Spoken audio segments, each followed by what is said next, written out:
பிரியமானவர்களே, வாழ்வின் வெளிச்சம் வேத வசனத்தின் மூலமாக உங்களை சந்திப்பதில் மிகுந்த மகிழ்ச்சி. இந்த நாளுக்குரிய வேத வசனம் ஆபகுக் 3 அதிகாரம் 18 நாம் பார்க்கிறோம்.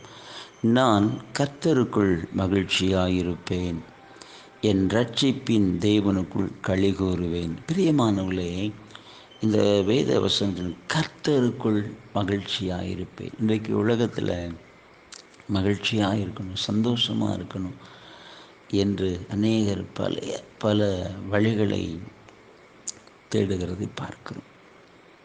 பிரியமானவர்களே, எதுவுமே ஒரு நிலையானதல்ல, நிரந்தரமானதல்ல.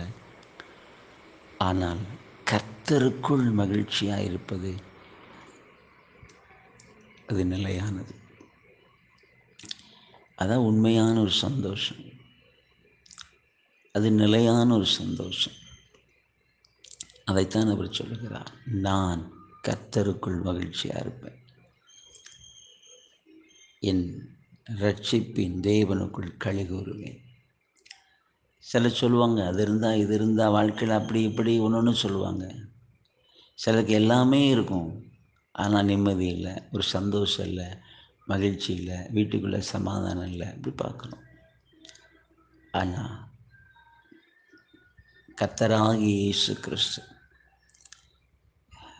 நம்ம கூட இருந்தால் எது இருக்கோ இல்லையோ அந்த சந்தோஷம் இருக்கும், அந்த மகிழ்ச்சி இருக்கும். அதான் உண்மையானது. இன்றைக்கும் ஆண்டவராகிய இயேசு கிறிஸ்து அப்படிப்பட்ட ஒரு மெய்யான சந்தோஷத்தை, மகிழ்ச்சியை உங்களுக்கு தந்து உங்களை நடத்த வல்லவராயிருக்கிறார். அவர் நிச்சயமாக உங்களுக்கு அப்படிப்பட்ட ஒரு மெய்யான சந்தோஷத்தை, சமாதானத்தை தந்து நடத்துவார். நாம் ஜெபிப்போம். நன்றி தகப்பனே, இப்பொழுது இந்த வார்த்தையை கேட்கிற ஒவ்வொரு பிள்ளைகளுக்காக நான் ஜெபிக்கிறேன். ஐயா, நான் கர்த்தருக்குள் மகிழ்ச்சியாக இருப்பேன் என்று இருக்கிறதப்பா. இன்றைக்கு அநேகருடைய வாழ்க்கையில் ஒரு சந்தோஷம் இல்லை, சமாதானம் இல்லை, நிம்மதி இல்லைன்னு சொல்லி பிள்ளைகள் கலங்கி இருக்கிறத பார்க்கிறோம்.